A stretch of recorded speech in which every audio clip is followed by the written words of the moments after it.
Esta emisión de la solicitud del análisis la hace el médico. Pero, ¿qué debe tener esta orden? No sé si recuerdan ustedes que se les dijo que deben traer una orden de laboratorio.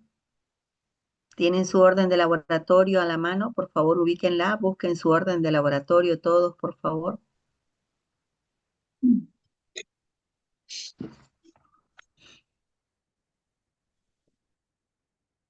Me avisan cuando tengan sus órdenes de laboratorio, por favor.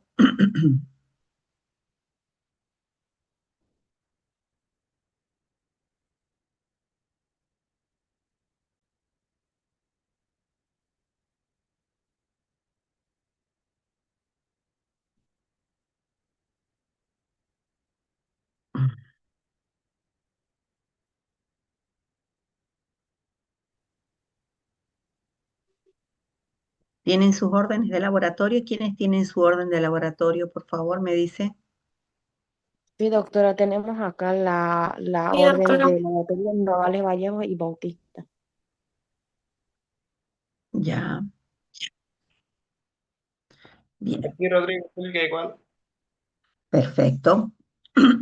Bien, es importante que cada uno de ustedes que tiene su orden de laboratorio vea cómo está compuesto una orden de laboratorio. Si se fijan en la primera parte está la nombre y la identificación de la institución. ¿Pueden confirmarme eso? Sí, Sí, doctora. Perdón. sí, sí.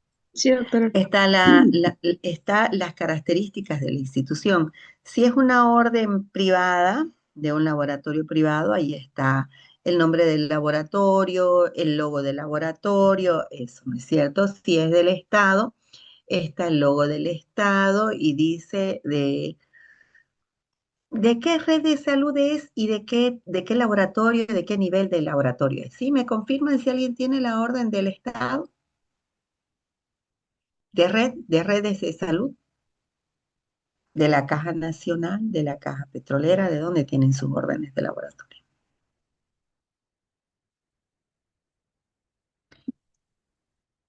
Yo tengo de la Y, caja petrolera, doctora. a ver, ¿qué dice en la primera parte? Nos ayuda, por favor, arriba, arriba.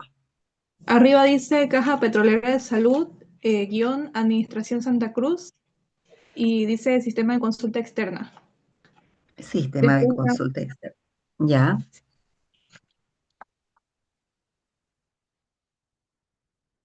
¿qué más tiene?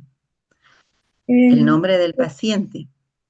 sí, y en la parte de abajo de donde dice Sistema de Consulta dice la fecha y la hora. Ya, muy bien. Fecha, hora, la identificación completa del paciente, donde va a solicitar, es una planilla, luego se convierte es un formulario, perdón, luego se convierte en un registro. Dice nombre completo para registrar, ¿no es cierto? Para anotar el nombre completo del paciente. Recordemos que cuando es varón se escribe eh, el nombre completo y cuando es mujer se escribe los apellidos de soltera de la mujer. El sexo, la fecha de nacimiento, los datos para localizarlo, es decir, dónde está ubicado su domicilio, la dirección y el número de identificación del paciente, o ya sea el número de asegurado, y si es que es interno, o sea, de internación, el número de cama y el servicio. Así están descritas sus órdenes de laboratorio. ¿Llevan ese orden? ¿Me confirman los demás, por favor? Sí, doctora. Sí, no es cierto. Algunos llevan en la parte inferior la información del médico y otros solamente colocan el sello donde está la información del médico.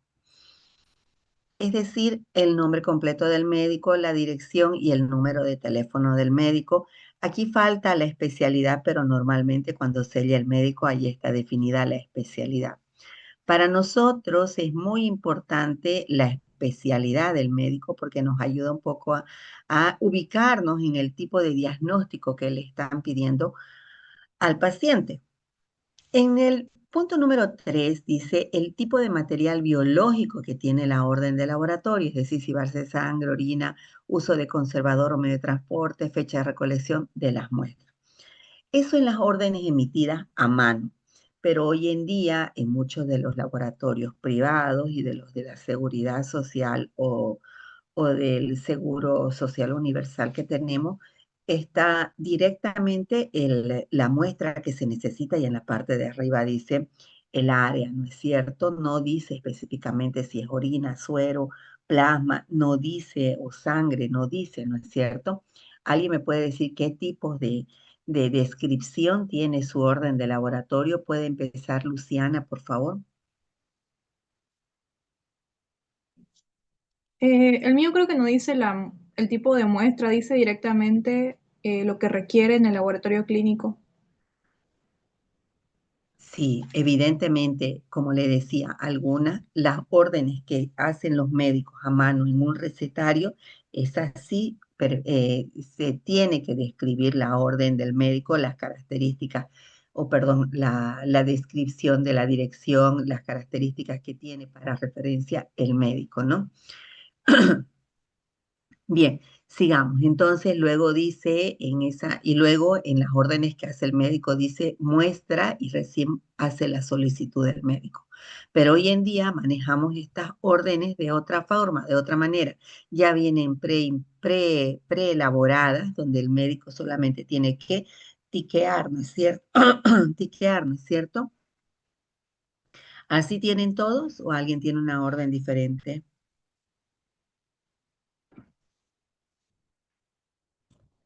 Sí, solo tiquear, Solo doctor. tiquear, ¿no es cierto? Solo tiquear. Bien. Es importante que hoy en día, aclarar que hoy en día se utiliza este tipo. ¿Por qué? Porque resulta de que hoy en día los médicos no todos tienen la misma capacitación en cuanto al manejo de las pruebas de laboratorio y cuando ellos escriben se equivocan en la nomenclatura que tenemos nosotros para hacer la solicitud de laboratorio. Van a disculpar, pasé una clase antes y estoy ya con mi garganta medio mal, ¿sí? Entonces, luego tenemos que poner en la parte de abajo la información clínica, es decir, el diagnóstico del paciente. Eso es lo que debe poner el médico. Posible diagnóstico que está pensando el médico, posible colelitiasis, posible anemia. Entonces, el médico va haciendo un diagnóstico presuntivo de lo que tiene el paciente. Es decir, el diagnóstico de la situación clínica del paciente. También va a describir el paciente si es que el médico si es que el paciente está consumiendo algún tipo de medicamento, las restricciones que merece para la toma de muestra o las características que él desea con las que se deba tomar esta muestra. Además, también va a solicitar algún procedimiento especial, él lo va a describir, pero en las órdenes preelaboradas ya no escriben nada, se supone que ya ellos están haciendo solamente el tiqueo. Para ellos es más fácil. Al final, fecha y orden ah, de la toma de muestra, que es lo que describen, ¿no es cierto? Bien. Es importante entonces entender que esa orden de laboratorio me permite confirmar o establecer la sospecha de un diagnóstico, es decir, sirve para confirmar diagnóstico, para descartar una enfermedad, para pronosticar cuánto tiempo más o menos de vida le queda al paciente, o para hacer un seguimiento a la respuesta terapéutica. Eso quiere decir que se puede hacer un seguimiento a la medicación, por ejemplo. Cuando está consumiendo algún medicamento, entonces se le hace el control de los medicamentos. En el caso de los trasplantados, se hace el control de la dosificación para ver si está bien. En el caso de los pacientes que toman anticoagulantes, se hace el control de la dosificación. Y así vemos nosotros en el caso de los trasplantados, la ciclosporina. En el caso de los pacientes que tienen VIH, se ve la carga viral para establecer el seguimiento terapéutico, si está bien o está mal, si está siguiendo seguimiento o no, o tratamiento. Y así vemos, y en el caso de los pacientes que son anticoagulados, para ver si la dosis que se le está aplicando es la correcta o se debe subir o bajar la dosis para evitar algún problema en el paciente. También la orden de laboratorio nos sirve para detectar cualquier tipo de problema o padecimiento ante la sospecha. Pasó, por ejemplo, cuando yo recién iniciaba en el laboratorio, me tocó una muestra que le pedían al paciente un perfil renal, pero evidentemente le pedían un perfil renal, pero la muestra era totalmente histérica, que quiere decir que el paciente tenía algún problema hepático. Entonces, lo primero que se hace en ese caso es llamar al médico y decirle, doctor, usted le está pidiendo un perfil renal al paciente, si es que fuese ese el caso, o no le estuviera pidiendo más que un hemograma, pero en el laboratorio observamos que su muestra está histérica, lo que significa que le hemos hecho una bilirrubina, un hepatograma y da positivo. Normalmente cuando están cursando un proceso de hepatitis, por ejemplo, el paciente primero se pone de color amarillo el suero y posteriormente, cuando ya está pasando la curva más alta de la hepatitis, es decir, cuando ya tiene anticuerpos el paciente, recién empieza a manifestar en su facies, en su cara, el color amarillento de la cara o de los ojos. Por lo tanto, entonces el médico no se da cuenta y algunos presentan dolor, otros no presentan ninguna otra manifestación más que la histericia en la muestra. Por lo tanto, es importante que si el laboratorio ve alguna anormalidad, informe al médico de esa anormalidad. Bien. Por lo tanto, nos permite también detectar padecimientos en ausencia de una sospecha clínica. Les pido un favorcito, me voy a traer un vaso con agua, por favor, que estoy un poco más ronca.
Gracias.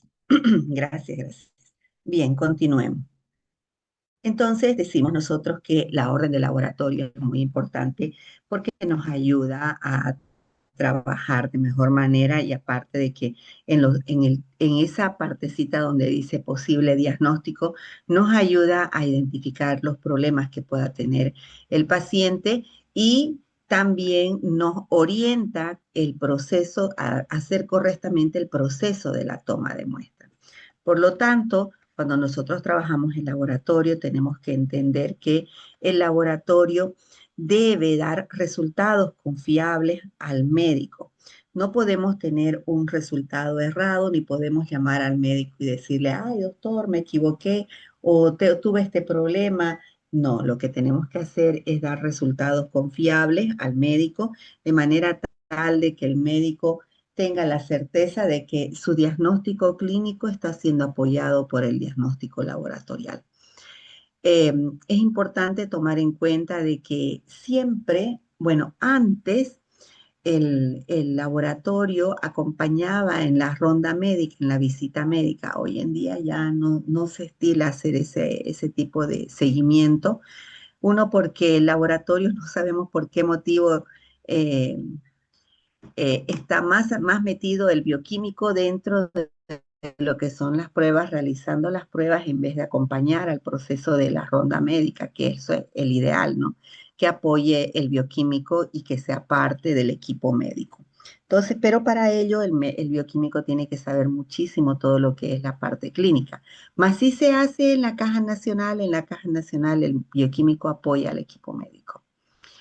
Por lo tanto, el laboratorio debe ser quien le dé al médico todas las herramientas de calidad para que sea óptimo el proceso de diagnóstico del paciente y no sea el laboratorio un generador de problemas con, no sé, como por ejemplo, que tuvo que sacar una segunda muestra o que se perdió la muestra, cosas así que son problemas que se pueden presentar al momento de trabajar con las pruebas de laboratorio. Bien, ahora, quisiera por favor que entremos al siguiente tema, que ya es la toma de muestra. Cuando hablamos de la toma de muestra, ya ustedes van a trabajar con sus muestras de laboratorio. Quisiera que saquen foto, por favor, y lo suban a sus órdenes de laboratorio y las suban al WhatsApp para que podamos trabajar con cada una de ellas y hagamos el tema 3. ¿Me ayudan, por favor, con eso? Mientras tanto, es importante entender que cuando nosotros trabajamos en el laboratorio, el proceso de la toma de muestra, la separación y el transporte la toma de muestra se hace en el cubículo que se encuentra y que ya lo hemos visto y hemos preparado los dos grupos, hemos preparado un área de toma de muestra. Es específicamente para la toma de muestra, es un pequeño reservado donde se trabaja con el paciente. Por lo tanto, en ese reservado, recuerdan que decíamos que lo primero que teníamos que tener era la orden del laboratorio, ¿no es cierto? En la orden del laboratorio, de acuerdo al tipo de prueba, nosotros vamos a empezar identificando el tipo de muestra que vamos a necesitar para ese proceso que está solicitando el médico.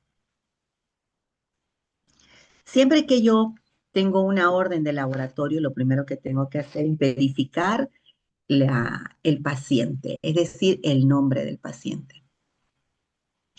No voy a ir yo y le voy a preguntar, por ejemplo, hagamos de cuenta que, a ver, ¿quién está en la sala?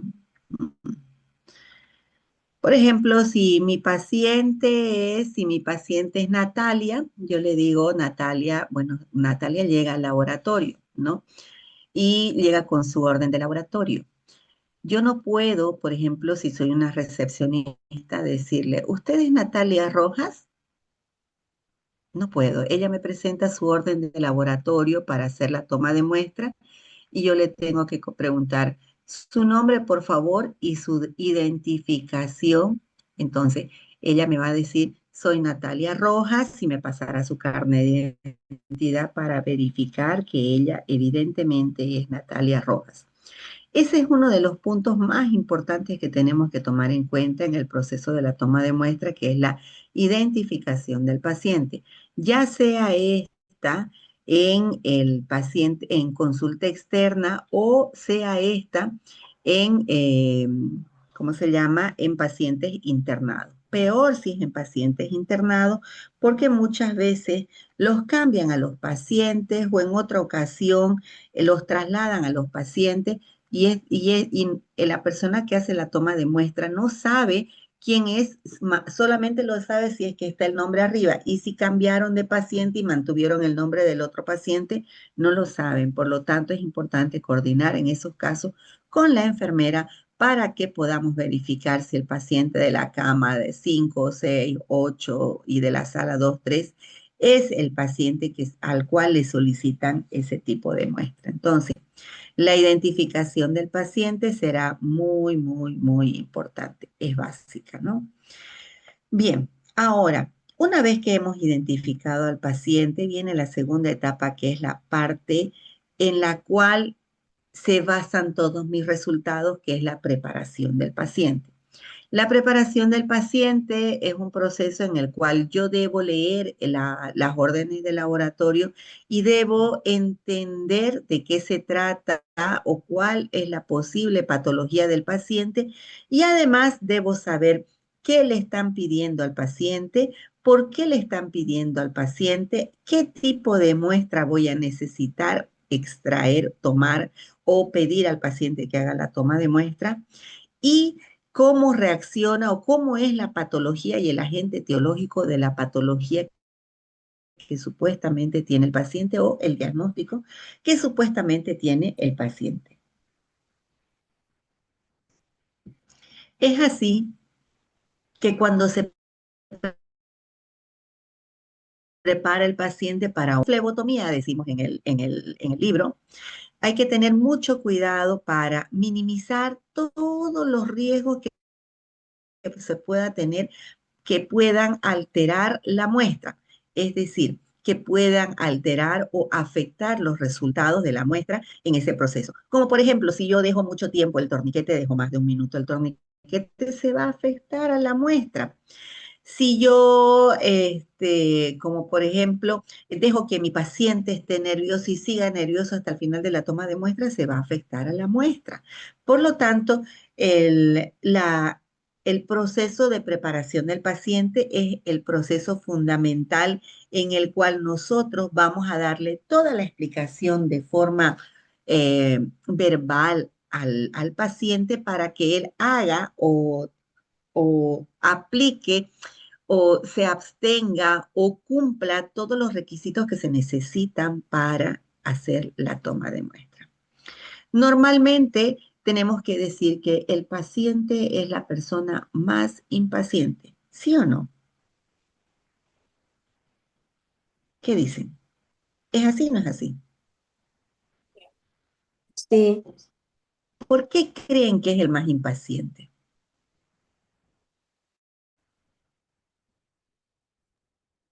Porque también va con una dolencia, entonces quiere sentir alivio rápido. Claro, porque va con una dolencia. Cuando uno está enfermo, ¿cómo está? Aburrido, enojado, quiere que le resuelvan rápido y lo que menos quiere que es problemas, ¿no es cierto? Por lo tanto, es importante que entendamos ese punto, que entendamos al paciente y nos pongamos en los zapatos del paciente y no nos creamos que porque somos los dueños del laboratorio podemos hacer lo que nos dé la gana del paciente, vuelva, no vuelva, haga, no haga. Entonces, no podemos hacerlo ir y volver al paciente varias veces. Es así que debe dar al paciente un trato muy, muy profesional. Recuerdan que les dije yo en la clase que el área de toma de muestra debería de ser la mejor área porque es la cara que tenemos hacia el paciente, ¿no es cierto? Es lo que nosotros mostramos al paciente y es con lo que conquistamos al paciente para que el paciente vuelva. Por lo tanto, el trato que se le da al paciente debe ser de lo mejor, cálido. ¿Qué significa calidez? Que sea un trato cortés, amable, bondadoso, comprensivo, que sea de alta comunicación. ¿Por qué? Porque eso va a marcar la relación entre el laboratorio y el paciente. Por lo tanto, no solamente es darle un trato cortés al paciente, sino también hay que darle un trato puntual. No significa que le voy a hablar y contar mi vida, ¿no es cierto? Sino que le voy a ayudar al paciente y el paciente, sin que yo lo pregunte, va a empezar a hablar. ¿Cómo se encuentra, señor?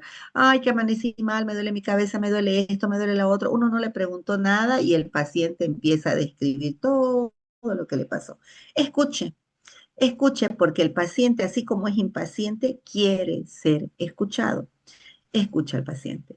Por lo tanto, hay que explicarle al paciente cuáles son las condiciones de la toma de muestra, pero hoy en día, por lo que hemos venido hablando tanto con el SET de los laboratorios, ya venimos más de 12, casi 15 años, 15 años ya, estableciendo estas características del proceso preanalítico, se sugería que todas las sugerencias para cada una y la preparación del paciente para cada una de las tomas de muestras se coloque en el reverso de la orden de laboratorio. Hoy en día ya colocan, para hacer la toma de muestra debe hacer A, B, C, D. Una muestra de orina debe hacer A, B, C, D. Para pruebas de perfil tiroideo debe tener esta preparación.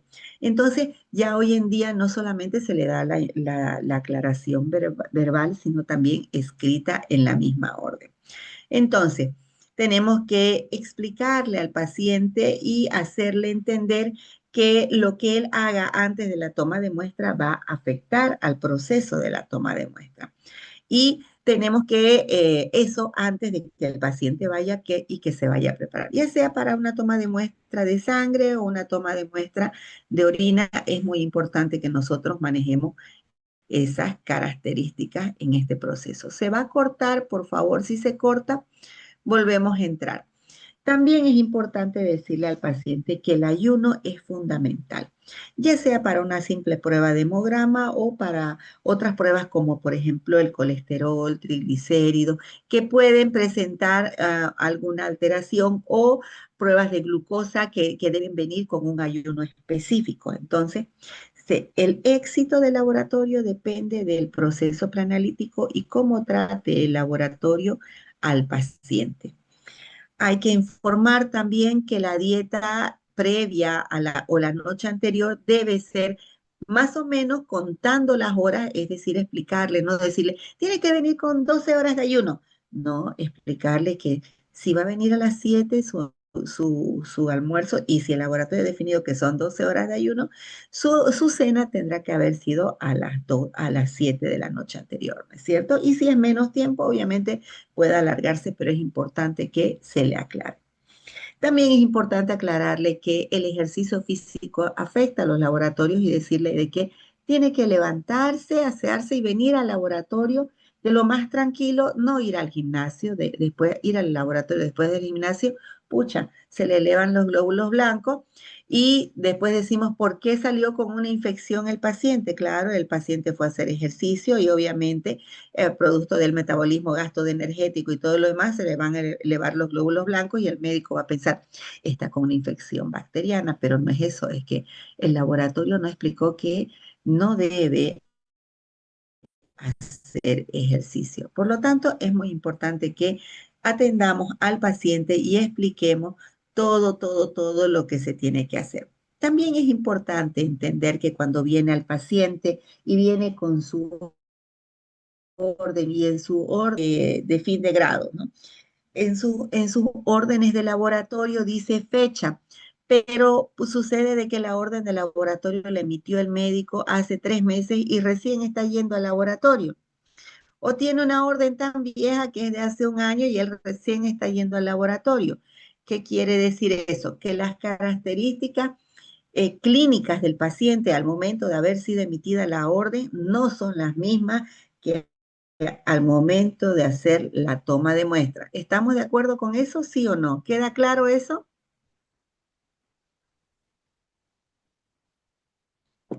Entonces, en la orden, ustedes le van a decir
La otra mano en el ombliguito.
Bien, bien, continuemos. Eran más de 80, ahora solamente son 74 y se viene la parte más importante.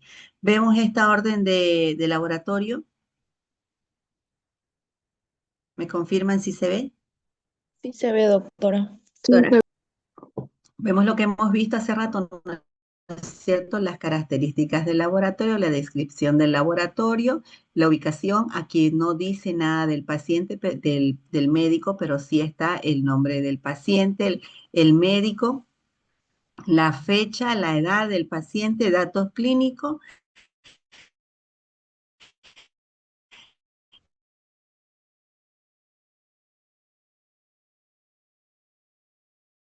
Y bueno, aparte el nombre del paciente, la firma del paciente y la especialidad que dice cardiología. Vamos a ver otro. En este de aquí, por ejemplo, podemos ver que aquí está igual la identificación, solicitud de exámenes de laboratorio, de imagenología dice, pero esto es para laboratorio también. Aquí está la fecha, el establecimiento, la fecha en que se tomó que nombre, y aquí está el posible diagnóstico que también que va a tener el paciente. Vemos aquí, por ejemplo, que hay un área, fíjense en esto, ya está más procesado, un área de hematología, un área de parasitología, ¿no? Vemos diferentes áreas. Vamos a ver otro. Aquí se ve mejor. Otro, perdón, atrás. ¿Dónde está? En este de aquí vemos, por ejemplo, en esta orden de laboratorio, si nos fijamos solamente dice el nombre del laboratorio, pero no está separada por áreas. Es decir, en esta orden de laboratorio no vemos nosotros que tenga áreas específicamente. ¿Por qué vemos eso? Porque ¿por qué no vemos por área? Porque este es un laboratorio ¿de qué nivel? Establecimiento hospital japonés, dice. Entonces, este es un establecimiento ¿de qué nivel al si es del hospital japonés? Primero, De segundo tercer nivel, ¿qué nivel. nivel? Tercer Tercer nivel. nivel, ¿no es cierto? Y fíjense qué pruebas tiene TSH, T4, T3, y normalmente todas esas se hacen dentro del laboratorio. Hay otros laboratorios que son laboratorios privados que tienen, por ejemplo, separado por área. Por ejemplo, el área de hematología, coagulograma, química sanguínea, enzimas cardíacas, inmunoserología, marcadores tumorales, bacteriología, pruebas especiales, inmunoserología, urianálisis y parasitología. Bien. Siempre hemos dado nosotros de tarea los perfiles de laboratorio. ¿Ya les hemos dado a ustedes los perfiles de laboratorio? Aún no, ¿no es cierto? ¿Me confirma Berenice? No, aún no, doctora. No se les ha, aún no. Entonces, fíjense, esta vez lo vamos a hacer por pruebas por cada una de las áreas que están en las órdenes de laboratorio y solamente aquí me van a decir qué tipo de muestra se necesita para cada una de estas áreas donde se hace la toma de muestra y el perfil me van a poner qué pruebas componen el perfil, nada más, ¿ya? Vamos a ver otra, perdón.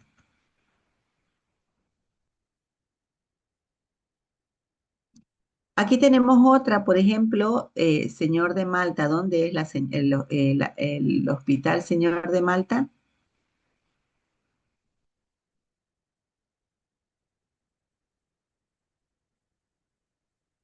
en Valle Grande, ¿no es cierto? Entonces vemos nosotros que aquí, como este es un hospital de segundo nivel, fíjense, hacen pruebas chiquititas, poquitas, y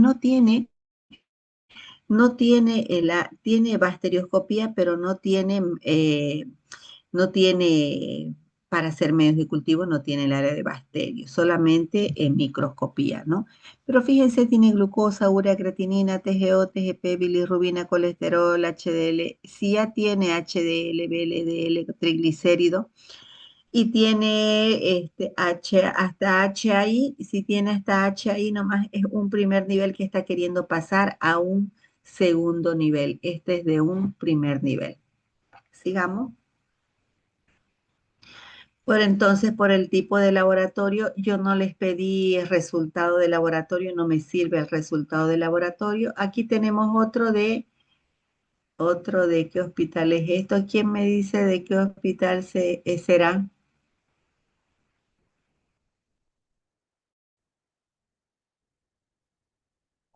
¿De qué hospital es?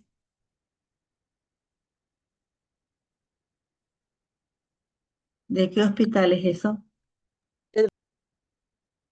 El Recreo, ¿dónde queda el Recreo? Es un centro de salud, ¿no es cierto? De un centro de salud. Si es de un centro de salud, ¿qué nivel de establecimiento será? Nivel uno. Centro de salud es primer nivel. Eh, entonces nosotros vemos aquí que aquí lo que le han puesto solamente a una imagenología abdominal. Si bien es de pruebas de laboratorio, no le han pedido nada de laboratorio. Entonces, aquí el paciente dice que tiene una estatosis hepática, grado no se ve, con abundantes gases. Entonces no le entra nada al laboratorio, es solamente para imagenología. Aquí tenemos otro. ¿Esta es de qué nivel? A ver, dice establecimiento Volinter del SUS. Primer nivel, segundo nivel. Primer nivel. Primer nivel y vamos viendo las pruebas que realizan. Si dice ELISA, ya decimos que es especial, ¿no es cierto? Entonces no veo aquí yo ELISA. Prueba rápida, prueba para VIH, proteína C reactiva, prueba rápida para Chagas, prueba rápida, todo es prueba rápida. Entonces, ¿de qué nivel? De primer nivel. Si vemos ya ELISA para Chagas, ELISA, ya estamos viendo de que este es un laboratorio de primer nivel que está haciendo su transferencia al segundo nivel, debe estar por implementar el área de bacterio. Entonces, vemos que aquí no está tampoco por áreas y están todas las pruebas en uno solo, ¿no? ¿Se entendió más o menos cómo es que tenemos que ver la orden de laboratorio? ¿Sí? Ya, bien. Voy a buscar una más que me interesa ver otra cosa. Aquí, por ejemplo, le piden un coproparasitológico seriado. Pregunto, todavía no hemos llevado a parasitológico seriado, pero también tiene su preparación y ya no se hace por 3, sino se hace por 1 solamente. Perdón, no se hace por 1, sino que se hace por 3, al contrario. Aquí tenemos en estudios dismorfismo eritrocitario, que es obviamente del área de hematología. Aquí tenemos, ¿alguien me puede leer qué laboratorio es?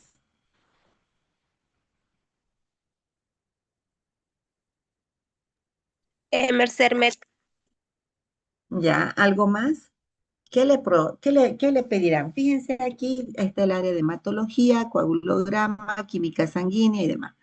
Aquí, por ejemplo, de acuerdo a las pruebas de laboratorio, eh, nosotros podemos ver qué problema tiene el paciente. Si le piden coagulograma con tiempo de protrombina y le piden un hemograma, un coagulograma, urea, creatinina, proteínas totales, albúmina, sodio, potasio, cloro, y le piden fosfatasa alcalina.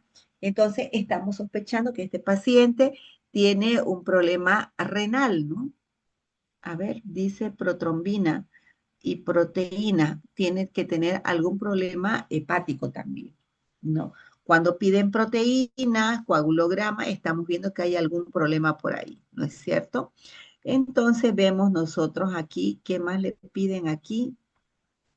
Le piden bilirrubina, transaminasa, TGO, TGP y glutamiltransferasa.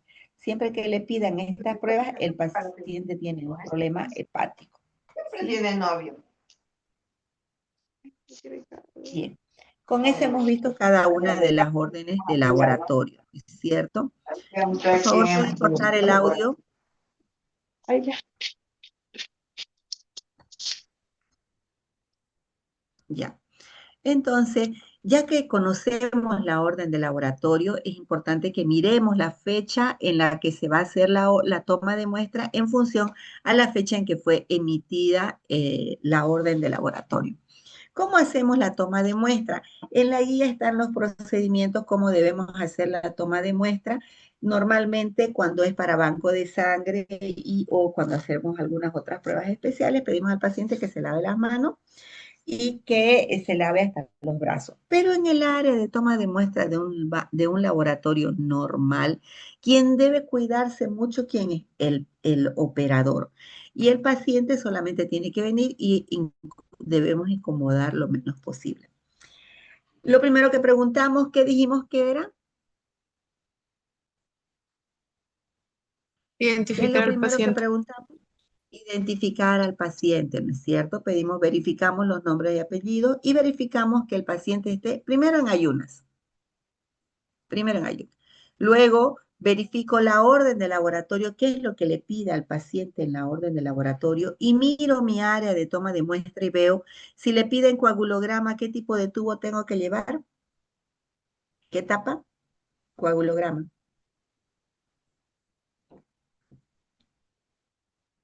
Tengo que tener un tubo para el coagulograma. Tengo que tener un tubo para el coagulograma. Luego tendré que tener, ¿qué otro tipo de tubo? Si le piden hemograma, ¿qué más? Coagulograma, hemograma, suero. Tengo que ver siempre qué tipo de tubo necesito para cada uno de los procedimientos. Ya lo hemos visto. ¿Se acuerdan que lo hemos visto? Los que tienen su guía, lo vimos el otro día en clase cuando decíamos, tubo tapa celeste para, ¿qué era? Tipo de protombina. Tiempo de protrombina, ¿no es cierto? Para tiempo de protrombina. Tubo tapa roja Para serología y química. para suero, ¿no es cierto? Tubo tapa lila, Hemograma.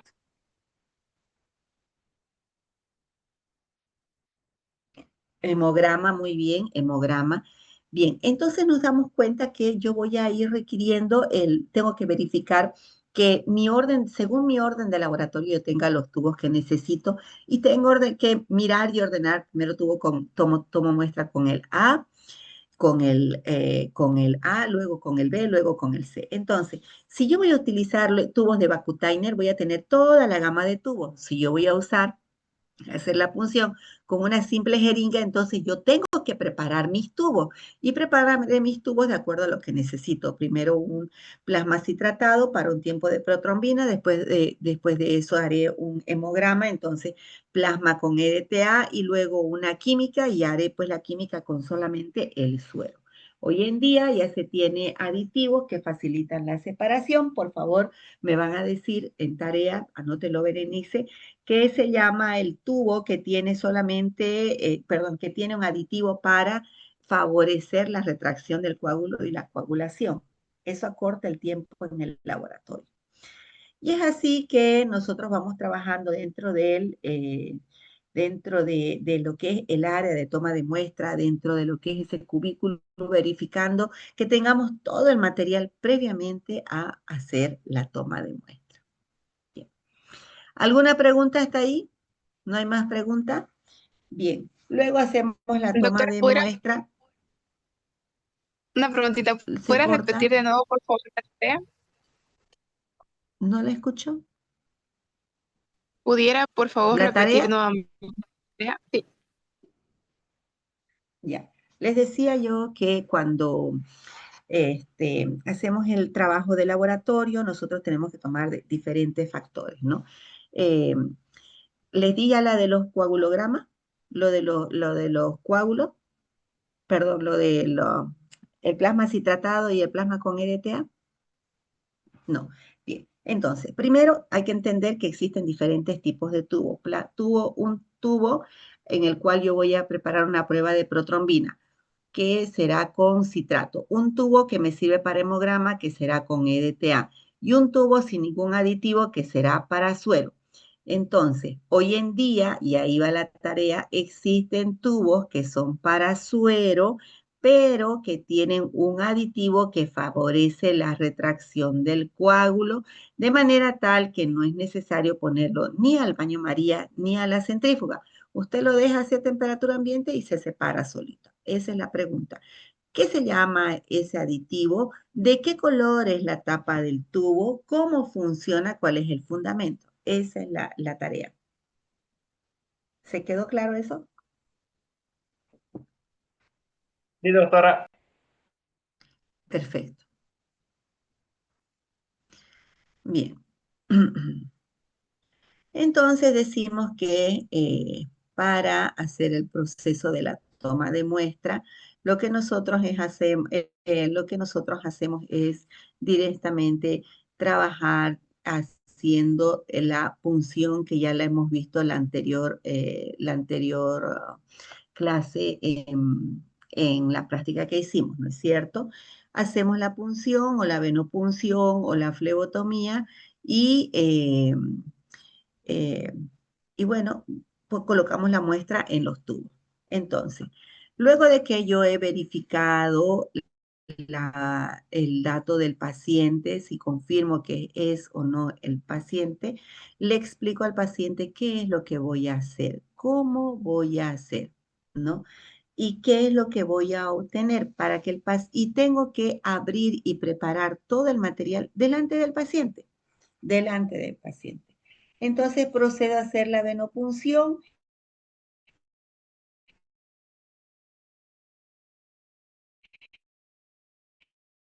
Sobre cada uno de los que cuando yo distribuyo la muestra a los tubos, de preferencia no hacerlo con la jeringa porque se van a ir embolizando los eritrocitos.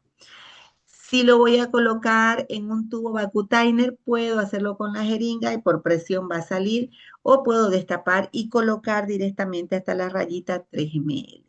Entonces, si yo trabajo con vacutainer, puedo yo intercambiar los tubos y no va a haber problema. Si yo trabajo con jeringa, tengo que vaciar de la jeringa a los tubos, ya sea tubo de ensayo o ya sea para tubo de vacutainer. Eso quedó claro, ¿no es cierto? Luego retiramos la aguja, ponemos el algodón, pedimos al paciente que haga presión y vaciamos los tubos. Y también es importante que se tiene que hacer ahí mismo en el área de toma de muestra la plaquita del hemograma. Se debe hacer la plaquita del hemograma porque se tiene que trabajar con la última gota que quede en la jeringa para evitar que después se saque muestra la muestra de EDTA para hacer el extendido, ¿no es cierto? Atendemos al paciente, eliminamos la aguja, ponemos la bendita y le informamos al paciente en qué tiempo se va a hacer la entrega de la prueba de laboratorio. Eso es muy importante, los resultados de laboratorio. Bien. Ahora yo llevo las muestras al baño María, tengo que llevarlos al baño María y tiene que estar por un tiempo de 10 minutos, a 37 grados por un tiempo de 10 minutos. Por favor, es importante que esté a 37 grados y es importante que sepamos manejar el baño María. Recordemos que el anterior semestre ya aprendimos que el baño María se debe colocar agua, ¿qué agua? ¿Potable o agua de bidón?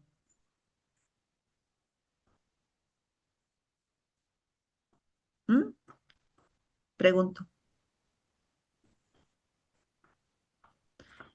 ¿Qué tipo de agua se va a colocar al baño María? ¿Agua potable, agua de bidón? Qué agua se tiene que colocar al baño María? Eso me imagino que ya ustedes han avanzado cuando hicieron enzimología, química y demás cosas, ¿no? El manejo del baño María. El baño María tiene que tener ni agua destilada, perdón, ni agua potable ni agua de bidón, se tiene que utilizar agua destilada. Entonces, ¿por qué? porque yo voy a colocar mis muestras ahí a que se retraiga el coágulo, por lo tanto el agua tiene que ser lo menos contaminada. Y recordemos que ya el anterior semestre vimos que el baño María se debe lavar 2 veces por semana y hasta 3 veces de acuerdo a la cantidad de pacientes que trae la institución. Por eso es preferible utilizar tubos sin aditivo para evitar ese proceso, pérdida de tiempo de 10 minutos en el baño María y luego otros 5 a 10 minutos en el proceso de la centrifugación. Luego del baño María se han retraído el coágulo o se ha desprendido los eritrocitos y se han salido del suero y se queda el coágulo haciéndose una masa, ¿no es cierto? Entonces yo puedo agarrar y llevar a la centrífuga la muestra, como vemos aquí, llevamos a la centrífuga la muestra y separamos los componentes que serían los más pesados, abajo los eritrocitos y arriba tenemos el plasma sanguíneo.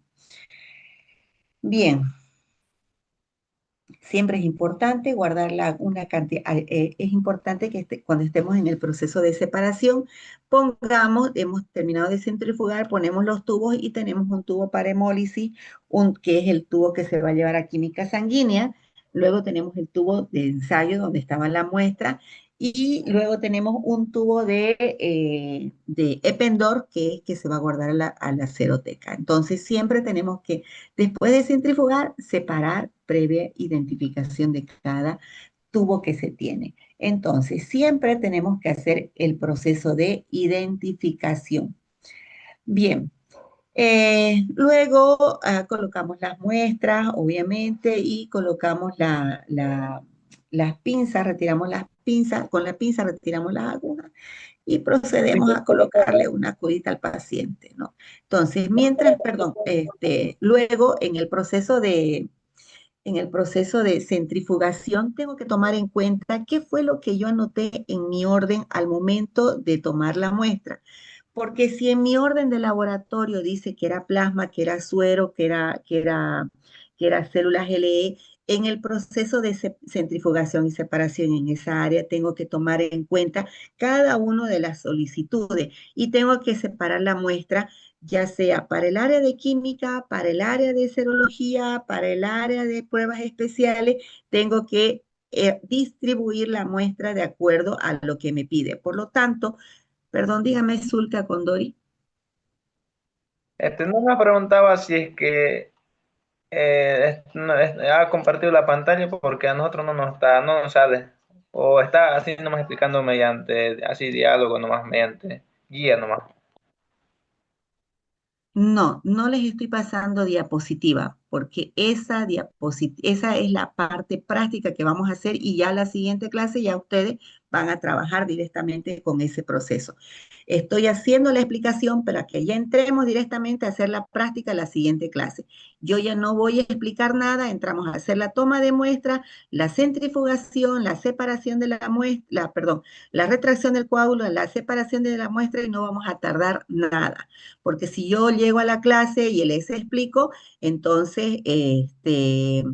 vamos a tardar mucho, ¿no? Pero si ustedes quieren, la dejamos para la parte práctica y ya nos tocaría hacer solamente venopunción, que la clase la hacen ustedes, ¿no? Hacemos ya la presentación de los esquemas y o los artículos científicos. Ustedes me dicen, Seguimos, doctora. había estado con mi cámara apagada, no me di cuenta, perdón. Bien. Entonces, ¿qué es importante en el proceso de centrifugación? Ustedes tienen que saber, toda esa parte de centrifugación ya ustedes la saben, ya ustedes la manejan, ¿no?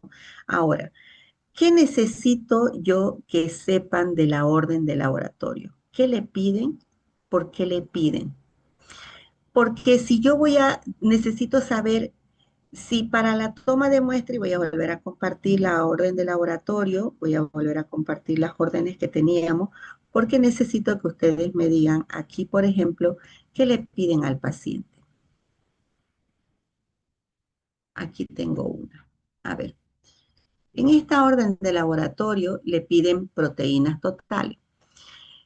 Y ustedes van a hacer la tarea y van a identificar en el área de hematología, por ejemplo, qué tipo de muestra necesito para un hemograma completo, hematocrito, hemoglobina. Para un hemograma necesito una muestra de plasma con EDTA o con citrato. Para hemograma, hematocrito, hemoglobina, eritrosedimentación, recuento de reticulocitos, recuento de plaquetas, necesito una muestra con EDTA. Para el tiempo de coagulación no necesito muestra con aditivos, simplemente verifico el tiempo en el que se coagula la muestra. Para el tiempo de protrombina necesito plasma, pero en este caso plasma citratado. Para el tiempo de tromboplastina necesito plasma citratado. Para el grupo sanguíneo puedo utilizar plasma con EDTA para la prueba directa y para la reversa necesito suero. Para fibrinógeno necesito plasma citratado. Para la prueba de Coombs directo e indirecto necesitaré suero y plasma. Para investigación de plasmodio necesitaré la toma de muestra que se hace directamente en la gota gruesa. Para la investigación de Trypanosoma cruzi deberemos, por el micrométodo, necesito trabajar con un tubo capilar y ahí se hace la toma de muestra, ¿cierto? Entonces, en la orden de laboratorio, lo que ustedes van a hacer es identificar el tipo de muestra. Si yo voy a trabajar química sanguínea, por ejemplo, yo voy a trabajar, por ejemplo, ácido úrico, necesito suero, albúmina, suero, amilasa, suero. Todos estos de aquí yo necesito suero. Pregunto, ¿qué será suero? ¿Qué es suero? Y aquí necesito plasma. ¿Qué es plasma? ¿Quién me responde?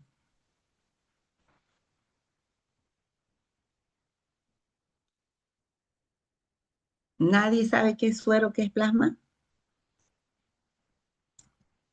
Vámonos más atrás entonces. ¿Qué será sangre? Concepto de sangre.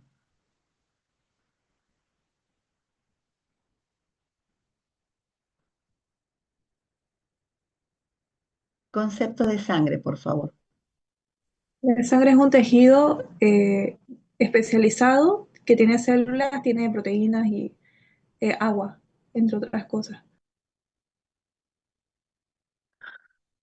Que tiene proteínas, células y agua. ¿Alguien más? Está a mitades, pero vamos por ahí. ¿Alguien más me puede decir qué es concepto de sangre? Es un tejido líquido. Muy bien, la primera parte va muy bien. Tejido líquido. ¿Qué más? ¿Cómo está compuesto? Keter, Compuesto por una fase líquida y una fase Compuesto por Celulares. plasma. Laura Mel, por favor, me dice. Compuesto por compuesto por componentes celulares donde están las intracelulares y extracelulares, si no me equivoco. componentes celulares. ¿Cuáles son esos componentes celulares? En la línea ¿Quién me dice cuáles son los componentes celulares de la sangre? eritrocitos, Glóbulos rojos, plaquetas, plaquetas, glóbulos rojos. Glóbulos rojos, plaquetas y glóbulos Blancos. blancos. Entonces, hasta este momento me dicen que sangre es un tejido líquido que está compuesto por una parte celular, que son glóbulos rojos, glóbulos blancos y plaquetas. ¿Qué más tiene la sangre? ¿Por qué más está compuesta? ¿Dónde están esas células? También que circula por todo el cuerpo a través de los vasos sanguíneos. Pero ¿cómo hace para circular los glóbulos rojos, los glóbulos blancos y las plaquetas? ¿Cómo hacen para circular? A través del plasma. Entonces, decimos que tiene plasma. Por lo tanto, la sangre es un tejido líquido que está compuesto por plasma y células sanguíneas, que son glóbulos rojos, glóbulos blancos y plaquetas. ¿Y cuál es la función de la sangre? transportar oxígeno. Transporte de oxígeno, el transportar oxígeno. Ahora, ya sabemos, la sangre Es un tejido líquido que está compuesto por plasma y por célula, y su función es el transporte del oxígeno. Ahora, la sangre tiene células y tiene plasma, ¿no es cierto? Esas células corresponden el 40% y el plasma corresponde el 60%. De ese 60% de plasma, el 10%, ¿qué será? ¿Qué será? ¿Qué habrá más en el plasma? Las células ya están ahí, pero ese 60% que tiene plasma, ¿qué contendrá?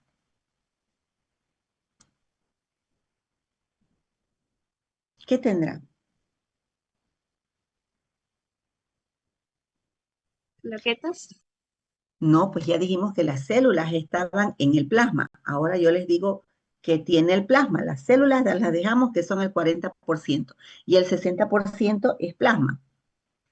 Entonces yo pregunto, Son perdón, aguas, proteínas, nutrientes. de ese 60%, el 90% ¿qué es?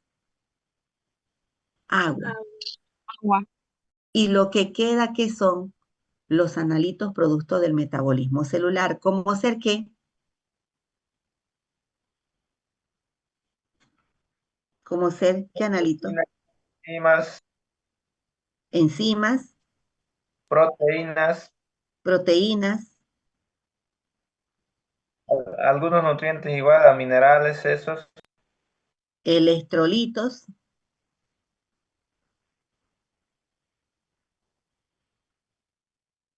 ¿La glucosa será que está en la sangre?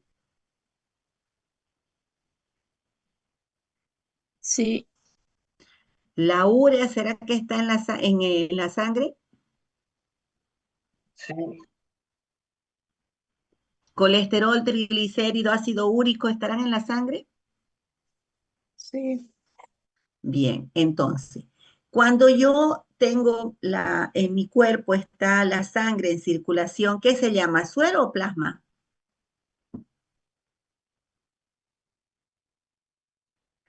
En mi cuerpo, ¿qué tengo en circulación? ¿Suero o plasma?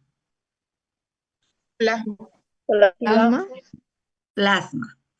En el momento en el que yo hago la punción con una jeringa y extraigo la sangre, ¿cambia el medio de la sangre en la jeringa o es el mismo medio que tenía en mi cuerpo?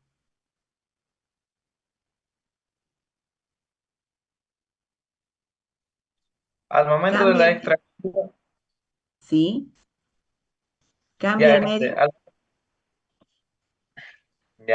como le iba diciendo, al momento de la extracción, mientras está en la jeringa, sigue siendo lo que es el plasma, pero mientras ya se va colocando lo que es a un tubo con algún aditamiento, que puede ser el EDTA, ya en la sangre, la parte líquida se convierte en lo que es en suero por la mezcla del aditamiento, ¿no? Lo que es el EDTA. A ver, en primer lugar no se dice aditamiento, se dice aditivo. ¿Qué se llama? Aditivo. Aditivo. Bien. En el momento en que está en mi cuerpo es plasma. En el momento que sale de mi cuerpo, no pregunté si era plasma o no, pregunté si tenía las mismas condiciones. ¿Tiene las mismas condiciones que mi cuerpo cuando extraigo la sangre a la jeringa? No. ¿Qué cambió? ¿Qué no hay en la jeringa que hay en mi cuerpo? ¿Será que es la misma temperatura la de la jeringa que la de mi cuerpo? No. No. ¿Será que es el mismo pH el de la jeringa que el de mi cuerpo? No. No. ¿Será que, será que tiene las mismas proteínas que están en mi cuerpo a las que están en la jeringa? No. ¿Qué pasa? Ahora vámonos a la jeringa. ¿Qué está pasando en la jeringa? Al no tener la misma temperatura, al no tener el mismo pH, al no tener el mismo medio, ¿qué pasa con la muestra de la jeringa? ¿Qué pasa con esas Puede llegar a proteínas? coagular. Se coagula. ¿Quiénes se Pueden llegar coagulan? ¿Por qué se coagula? lo que es los glóbulos. Se coagulan porque las proteínas de coagulación se desnaturalizan. Cuando las proteínas cambian el pH, la temperatura, se rompen, ¿no es cierto? Se desnaturalizan, ¿sí o no? Al desnaturalizarse las proteínas, ese plasma se libera, se separa el líquido de las células, y las células que ya no tienen esas proteínas de coagulación se convierten pierden esas proteínas y se van agrupando unas con otras y se vuelve una masita que se va al fondo, que se denomina, ¿qué se denomina esa masa en la que se unen todos los eritrocitos? Coágulo. Coágulo, y libera un líquido que ya no tiene las proteínas de la coagulación. ¿Qué se llama ese líquido que se libera? Suero. Suero. Suero, muy bien. Entonces, pregunto, ¿será que puedo volver del suero, unir los eritrocitos y volverlo plasma? No. No se puede, porque se rompieron las proteínas y eso es un proceso irreversible, ¿no es cierto? Bien. Ahora, como yo he extraído la muestra y está en mi jeringa, yo necesito, aquí veamos nuevamente, necesito hemograma aquí y necesito química sanguínea suero. Entonces, para darle las mismas condiciones del plasma, porque tengo que contar las células, porque tengo que ver el hematocrito, porque tengo que ver el recuento de plaquetas, que están las células en suspensión, entonces yo tengo que darle a mi tubo las mismas características de mi cuerpo, ¿sí o no? Entonces le coloco un aditivo que se denomina, ¿qué aditivo para el hemograma? Para hematología. EDTA, ¿qué EDTA. significa EDTA? Esa tarea para la casa. Bien, bien, muy bien, muy bien. Y si yo quiero suero, tendré que colocar mi muestra en otro tubo que no tenga aditivo, pues, ¿no es cierto? Que me quiera volver a hacer otra vez el plasma, ¿no es cierto? Entonces, yo tengo mi jeringa y tengo mi tubo para que tengan las mismas condiciones de mi cuerpo, le coloco un aditivo que se llama EDTA. Tengo que hacerle la química sanguínea, entonces le coloco a otro tubo que no tenga aditivo y que se coagule normal y me libere, ¿qué cosa? Suero, ¿no es cierto? Porque yo necesito, para trabajar aquí, necesito suero. Entonces, no le pongo nada y ya tengo listo el tubo para química sanguínea. Ese mismo tubo que es de suero me sirve para serología, me sirve para hacer perfil lipídico, para hacer perfil hepático, y bueno, con eso ya cumpliría todo. Pero para hacer, por ejemplo, tiempo de protrombina, necesito necesito utilizar un tubo citratado. Bien, ¿me entendieron ahora sí? ¿Por qué debo separar adecuadamente los tubos? Porque los tengo que enviar al área de química sanguínea, al área de serología o a la misma área de pruebas